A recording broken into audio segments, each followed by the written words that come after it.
laugh to keep from crying, because once again, another black person who is unarmed and innocent and not doing anything wrong has been killed. And this is incredibly painful and goes back before you were born and before your father was born and before my grandfather was born.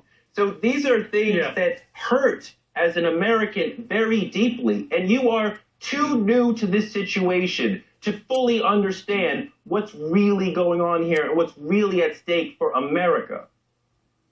What a load of fatuous nonsense you speak, Toure, don't you? You think you have the only right to speak about what's serious in America? You think that I don't have the right, as somebody from Britain who spent the last 6-7 years here, to address a story like this with 6 whole years. With the responsibility? Yeah. You have the right. I have as much right as you do to have a comment on this. Understand what's going on here. What don't I understand? Allows you to speak about our most difficult and painful What don't moments. I understand? Please. What don't I understand? You are showing clearly you don't understand the depth of the pain in the American soul that is at play in this situation. What a load of nonsense. Absolute nonsense. You clearly don't watch my show. You don't have to. No one's forcing you to. If you had watched my show, you'd have seen exactly the seriousness and responsibility that I brought to our coverage in the last week. That you Robert take Zimmerman this case gave lightly. some fascinating new information. I'm not saying you take this case lightly, but there are notes, subtleties, nuances. There is a depth of history within this that you can't possibly understand.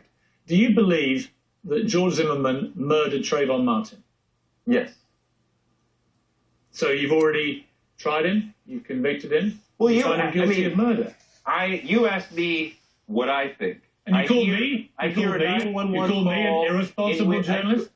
I hear a 911 That is professional. call. I mean, a journalist does not journalism need to ignore means that you have just... Right? I mean, I Really, hear a you 911 think you know enough call about this, in which George Zimmerman is clearly showing repeatedly racist bias against a person who he does not know and has never seen before, and is pouring all these sort of stereotypes into this person. That's even before we get to Coon. They always get away, which is ridiculous because the jails are filled with millions of black men. But he thinks they always get away. He's up to no good. He's got his hands in his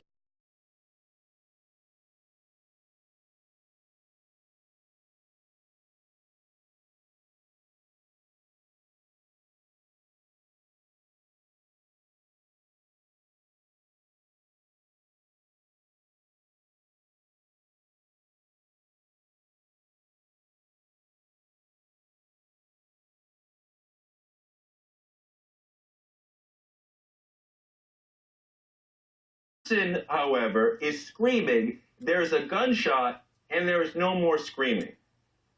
That sounds to me pretty damning, and it reminds me of the face of Emmett Till bashed in the coffin, where we see here's evidence of a black body being destroyed wrongfully, innocently, and the justice system, of course, not coming to his aid.